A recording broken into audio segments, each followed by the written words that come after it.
Dust everywhere. Why so much dust?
You're here. You're already here. You came a bit early.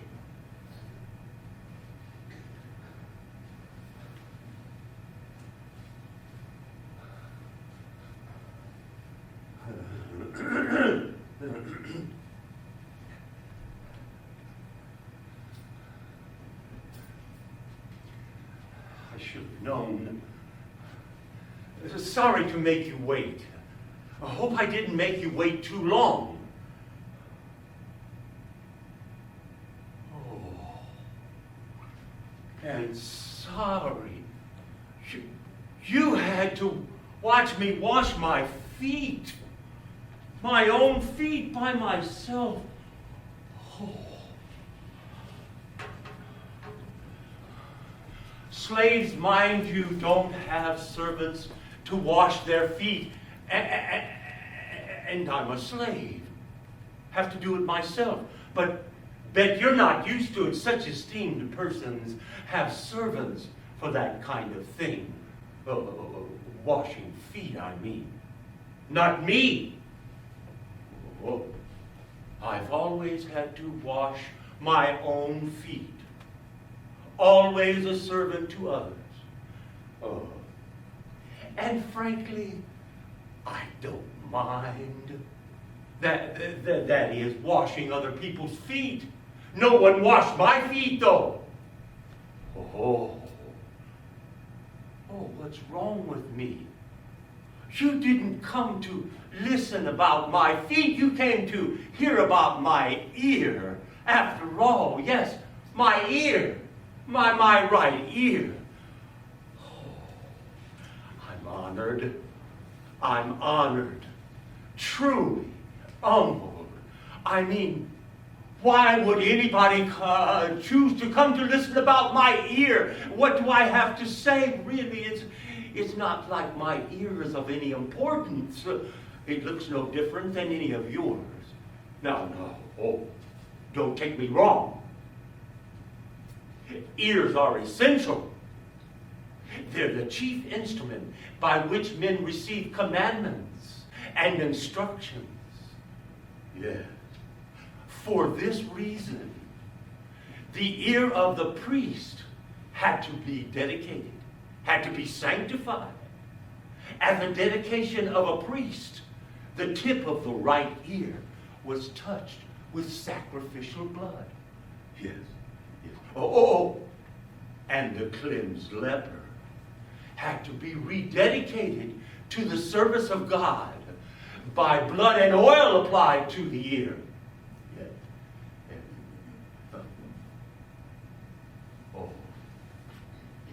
And the earlobe of a slave. If the slave were to say, I love my master and I don't want to become free, then the master had to present him before God. The master had to take him to a door or door frame and publicly punch a hole through the slave's ear with a sharp tool. After that, the slave would serve that master all his life. A slave for life. A slave for life. A slave for life. Yeah. Oh, forgive me. I haven't introduced myself. I mean, in case you came with someone who does not know me. Should have done it right away. Please forgive me. I'm Malchus. My name is Malchus. Malchus. I've always been proud of my name. It means king. Oh, of course. Oh, I'm no king. I've been a slave all my life, as long as I can remember. Well, not an ordinary slave. I served in the house of high priests. First in the house of high priest Annas, and then I was moved to the house of his son-in-law, high priest Joseph ben Caiaphas. Everyone just called him Caiaphas. Serving God and interceding for his people was their family business.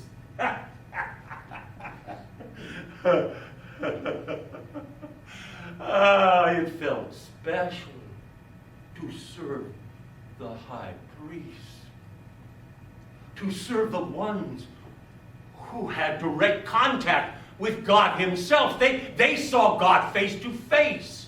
Well, that's what they told us. We never saw how that happened. I mean, the encounter itself. It would always be on the other side of the temple veil. Out there.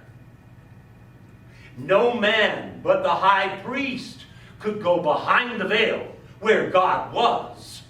And that would happen only once a year. When the high priest would come out from behind the veil, his face would shine, and our faith would get stronger. Oh, I'm no faith giant. I've had my own doubts at times. Any teacher of the law would say it's wrong to doubt your faith, but on the other hand, I've never seen God. Have you? Have you? Huh. I mean, God showed himself to our ancestors in some spectacular ways. He led them out of Egypt, guided them through the Red Sea, gave them manna from heaven and water from rocks. God handed them incredible victories over their enemies. Nowadays, we don't see him in any strikingly grand way. He's either somewhere in the past or on the other side of the temple veil, unapproachable and distant, available only to the high priest once a year. Oh, I was so proud to serve the high priest. I overflowed with pride, hoping that my good service would count,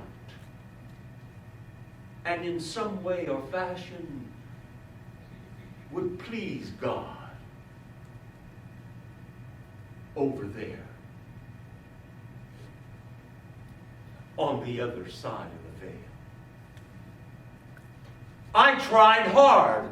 I worked hard. Still, I couldn't be the high priest's right-hand man. I mean, I'm just a slave. So I became the high priest's right ear man. I dedicated my ear to the high priest. First to High Priest Annas and then to High Priest Caiaphas. Listening to what others say about my masters became my occupation.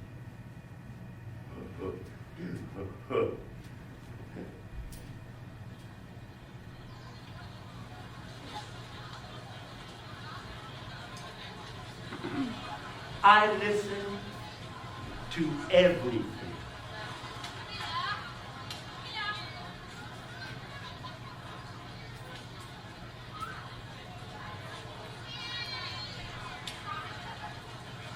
I listened to everything, good and bad. I sorted out and scrutinized every seditious phrase and weighed every treacherous word.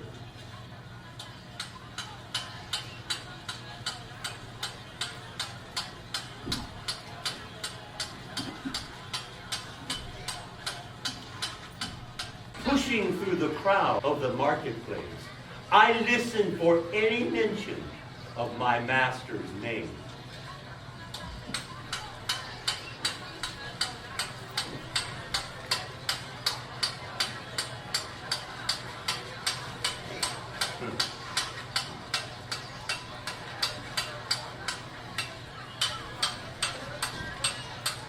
Oh, I hear Annas' name. It's the two merchants to the right. They're chatting. One is here to sell grapes, the other figs. I turn to their neighbor. He's selling pomegranates.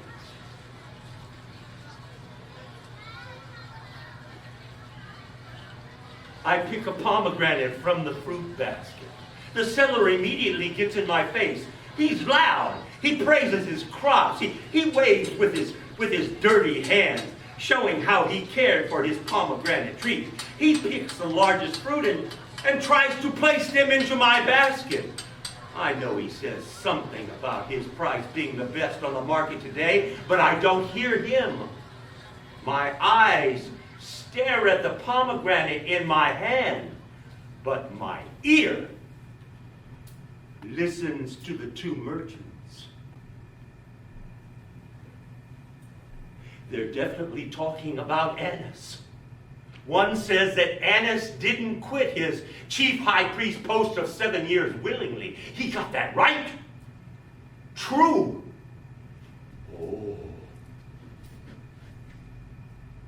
The second one adds that the Romans found Annas hard to push around. That's why they deposed him. Oh, that's true. That's true. Yet both merchants agree that Annas remains the puppet master. He convinced the Romans to appoint 5 of his 6 sons and his son-in-law, Caiaphas, as high priest. Oh, and while Caiaphas is the appointed high priest now, Annas is the one pulling the strings. The Jews still consider Annas the real high priest. They go to him before taking anything to Caiaphas. These two are very insightful. They've definitely got it.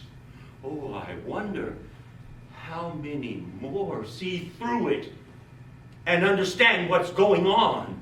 How about the Romans? Do they get that Annas is in control? How much of that should I report to Caiaphas? Does he realize that common villagers talk about it? I feel a push to my chest. I look up to see the annoyed face of my cellar. He's yelling and pointing to my hands. My hands are covered with blood! Blood!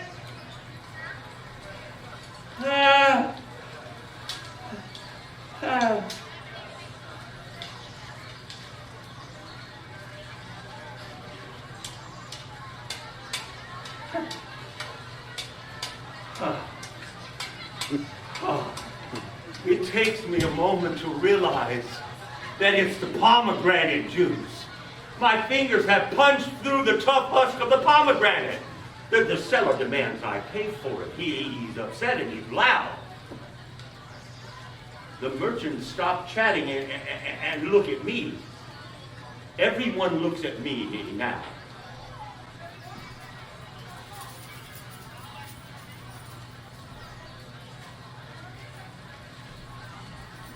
I hastily shove a coin into the seller's hand and leave. I'm sweating. I'm agitated. I must pay more attention to what's happening around me when I'm eavesdropping. I mean working. Considering the intense political environment, Annas and Caiaphas have many enemies. Take, for example, Jesus.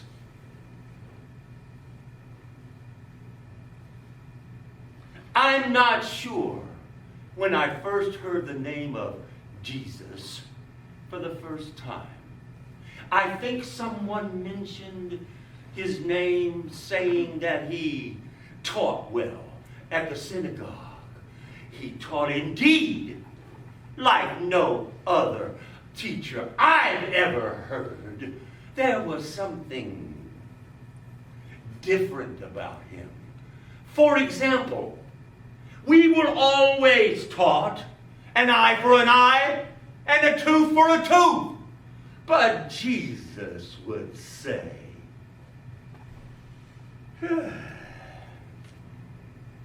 if someone slaps you on the right cheek, turn to him the other cheek also. That's madness. Crazy. Or we always knew to love our neighbors and to hate our enemies. Clear and simple. Love those who love you. Hate those who hate you. Fair, isn't it? Yet, this Jesus would say, love your enemies. Pray for those who hurt you. That's foolish.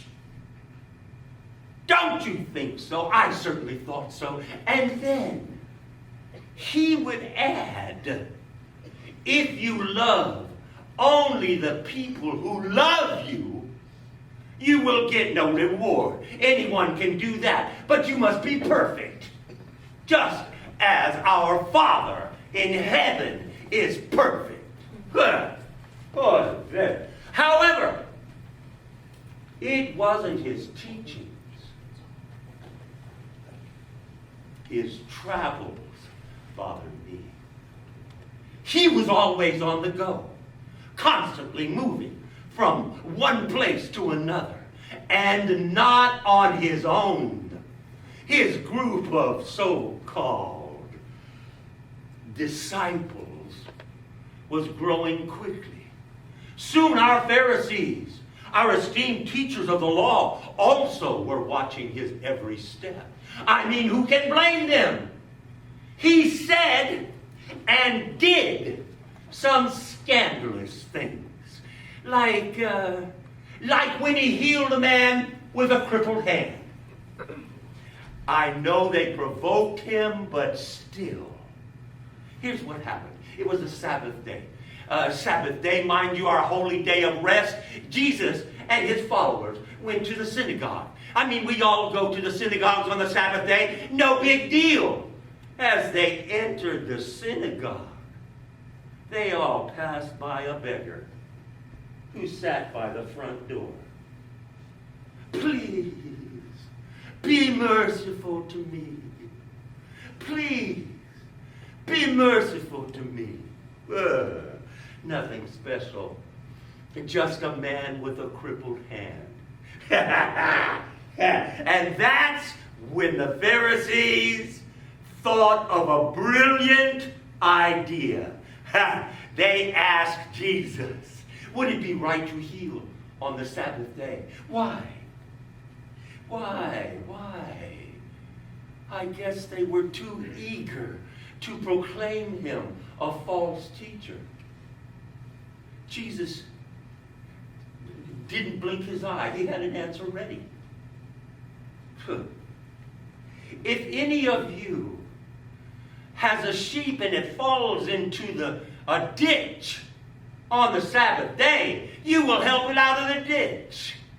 Surely a human being is more important than a sheep. And with that, he turned to the man with the crippled hand and commanded him to hold out his hand.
The man held out his hand, and it became well. Right there, right then, you should have seen the faces of the Pharisees. Oh, they were grinding their teeth. Boy, they were mad. Mad? No! Infuriated. Outraged. Jesus healed on the Sabbath day. Unheard of. They were ready to kill Jesus. Of course, they didn't do it then. They were surrounded. He was surrounded by his followers. And there were many of them. They show such loyalty. No wonder. I hear he feeds people. Multitudes. Just get food out of nowhere and feed thousands of people. Oh, the Romans are so right when they say two things only the people anxiously desire: bread and circuses. And Jesus does both things very well. I guess that was the time when the Pharisees started looking for a legal and lawful way to execute Jesus. Caiaphas personally allowed me to join some Pharisees to gather more information. They've got a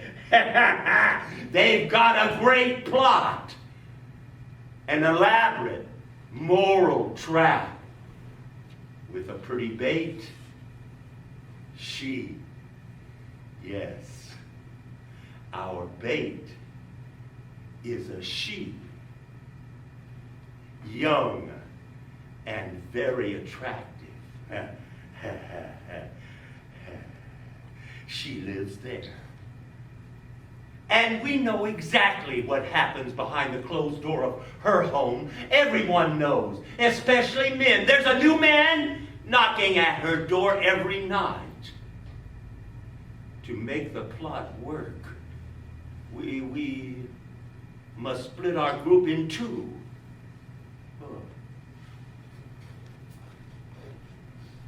One half is spying on the bait.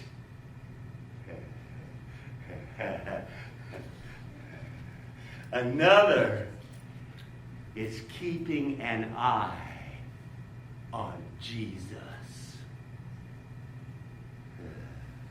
We meticulously calculate every possible option and the outcome. There's only one shot, and we must do it right. On the night of the ambush, we get close to her house. It's already dark outside. We walk slowly in silence. There's a lit oil lamp in her window. A piece of red cloth is hanging on the window drape. We all know what it means.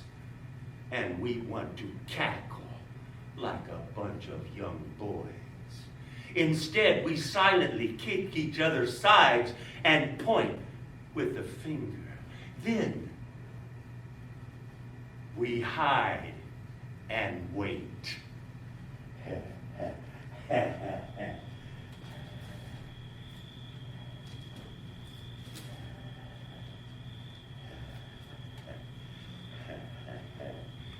It's not the best hiding place, and it's a bit crowded. There are too many of us here. Ouch! You're stepping on my toe. Be careful. Watch out. He's stepping on my toe. Shh, shh. He's careful. Watch out. Why are there so many of us here? Just a couple of good, godly men would be more than enough. Why do we need an army of people here? Well, I guess there was enough interest to be part of this noble cause. For the longest time, nothing happens. We silently sit and stare at the oil lamp in the window. Each of us clenches a good-sized rock in his hands. It reminds us of the good cause that brought us here. We're on the side of the law. We're here to do what is right. We wait. My back is getting stiff. My foot is falling asleep. All of a sudden, shh! I hear the footsteps. Shh! There's a quiet knock on the door. The door opens. There's a man's silhouette in the doorway. He enters the house. The red cloth is pulled off the drape and the oil lamp is removed from the windowsill. We sit in silence, holding the rocks. Everyone knows exactly what's happening in that house now. I feel a bit embarrassed thinking about it. Others do too, I can tell. I can't get it out of my mind. There's nothing else to do as we sit in the dark, waiting for the signal. Time is sluggishly slow. I wish we entered the house, interrupted whatever is going on, and exposed that harlot. But we can't. It's not about her. She's just a bait. Just a bait. Just a bait.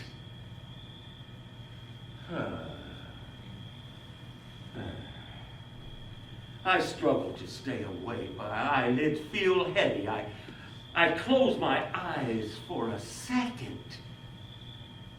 When I open them up, twilight is here. Did I fall asleep? I notice a few of the Pharisees are still asleep. Soon I see two men walking toward us. They quietly approach us and report that Jesus just entered the temple. There's a group of people with him, and he's planning to teach them. That's good. Very good. We need some witnesses.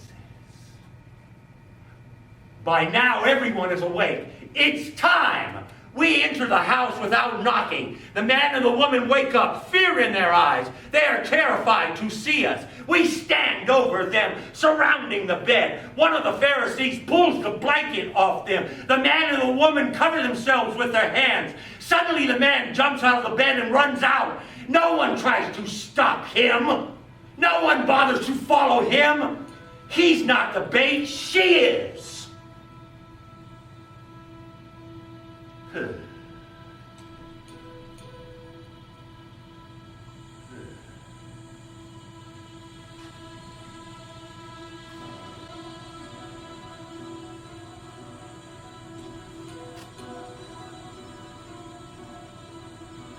One of us throws her a linen sheet and commands her to follow us as she tries to wrap the sheet around herself and cover her body. I can see she's shaking. When she dares to look up, her eyes are full of fright.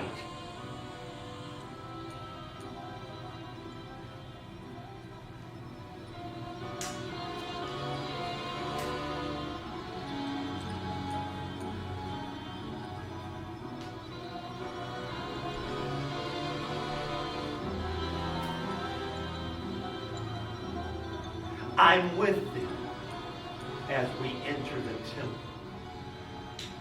We see Jesus surrounded by the people. He's teaching. We interrupt, then force the woman to stand before Jesus. She's trembling. She's embarrassed. She's humiliated. Everyone who's with Jesus looks at the woman and then at the stones in our hands. Teacher, this woman was caught with a man who is not her husband. The law of Moses clearly stands that we should stone to death every woman who does this. What do you say we should do, teacher? Got him. Jesus is cornered, trapped. It's the perfect plan. If he doesn't approve stoning a woman, he will break the Jewish law. If he approves it, he will break the Roman law that prohibits Jews from carrying out capital punishment. How clever is that? And all of this in front of the witnesses.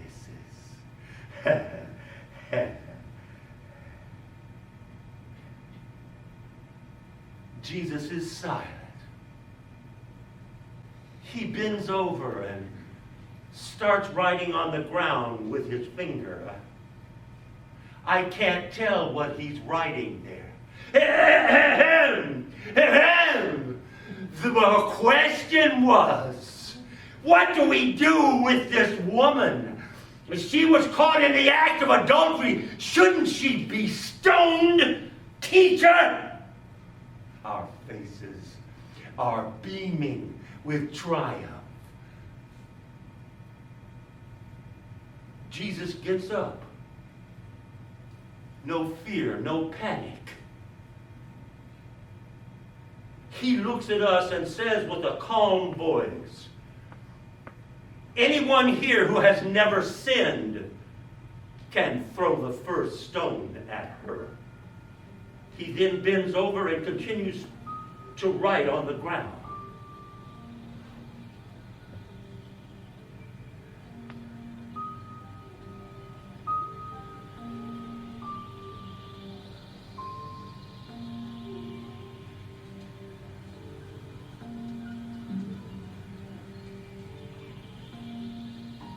One by one, first the older men and then the others dropped their stones and began to leave.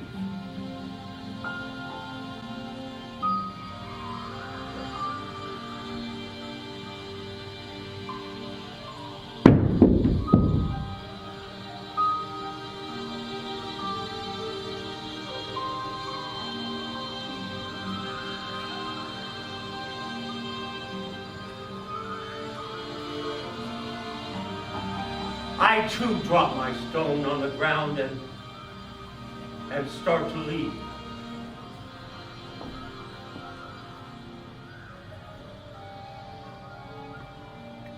At one point, I look back to see him raising up and asking her, "Woman, where are they? Has no one judged you guilty?" I can't hear her. She just shakes her head. He says, "I also don't judge you guilty. Go and sin no more." Who does he think he is?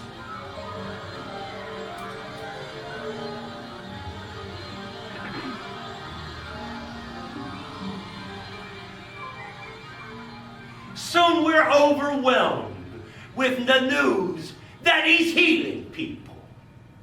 Some of them are in great pain. Some have demons. Some are epileptics. And some are paralyzed. We are getting the reports that Jesus is able to heal them all. People are attracted to him like a flock of mindless sheep. How can they not see his wrongs? He teaches the wrong things. He heals on the wrong days. He forgives the wrong people. Everything is wrong about him. Oh, and just when you think it can't get any worse, that thing happened with Lazarus.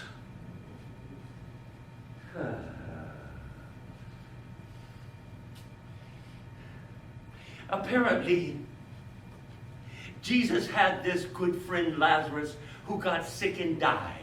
His sister sent after Jesus. Lazarus lived in Bethany, not far away from Jerusalem. I can make it in less than an hour, so here I am, walking to Bethany. It's a hot day. I keep my face down away from blistering sun. Dry and lifeless dust is under my feet.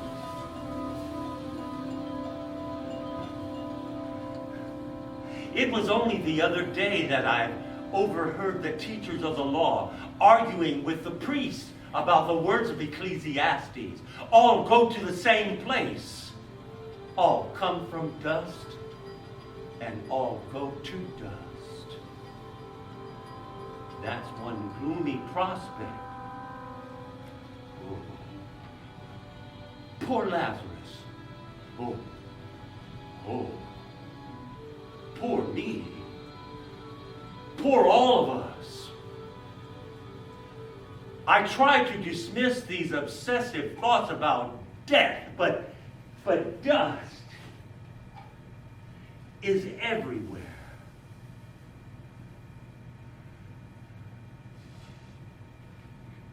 To dust you will return.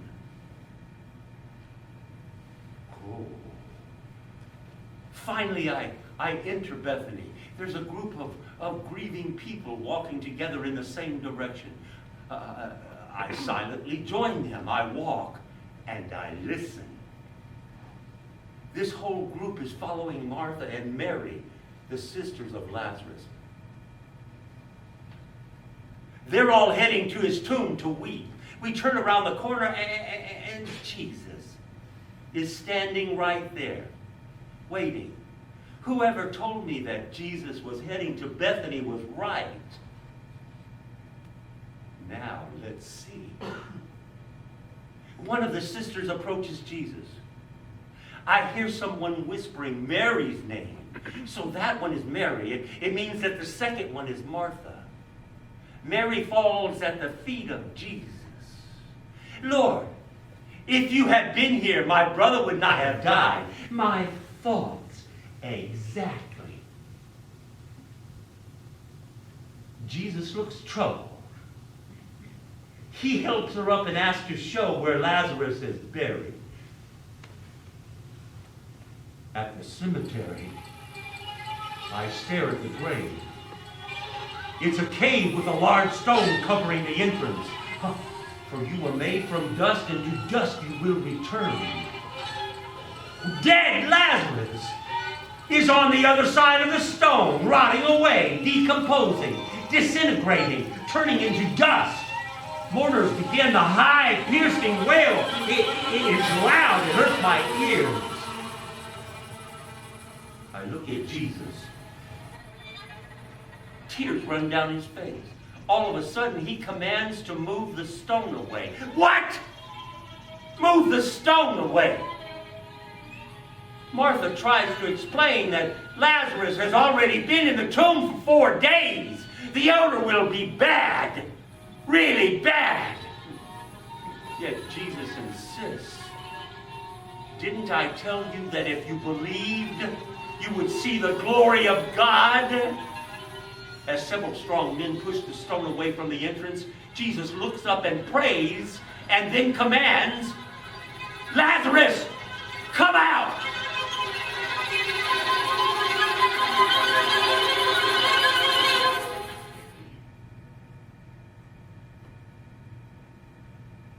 Nothing is happening. Of course, nothing is happening. What did you expect? The man in there is dead. He's been dead for the last 4 days. It takes much more trickery to bring someone back to life than to straighten one's head. Now all can see you're a fraud. Well, you brought this disgrace upon yourself.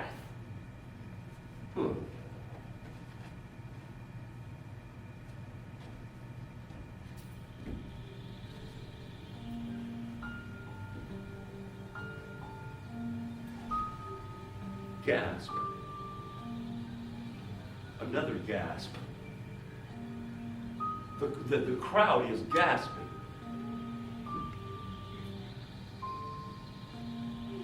I look at the tomb's entrance. There's a man, a dead man stands there. His hands and feet are wrapped with pieces of cloth. There's a cloth around his face. He moves and tries to walk out. Is that Lazarus? It can't be. Jesus commands to take the cloth off the dead man who's no longer dead. Is that a trick? I hear people confirming this is Lazarus. Indeed, they testify to seeing Lazarus dead 4 days ago and burying his dead body. Yet here he is, standing in front of us, alive.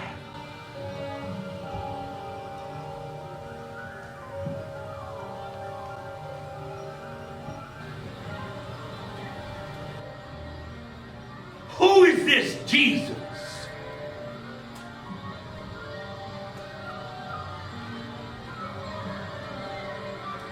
Oh. Hurry, no time to waste.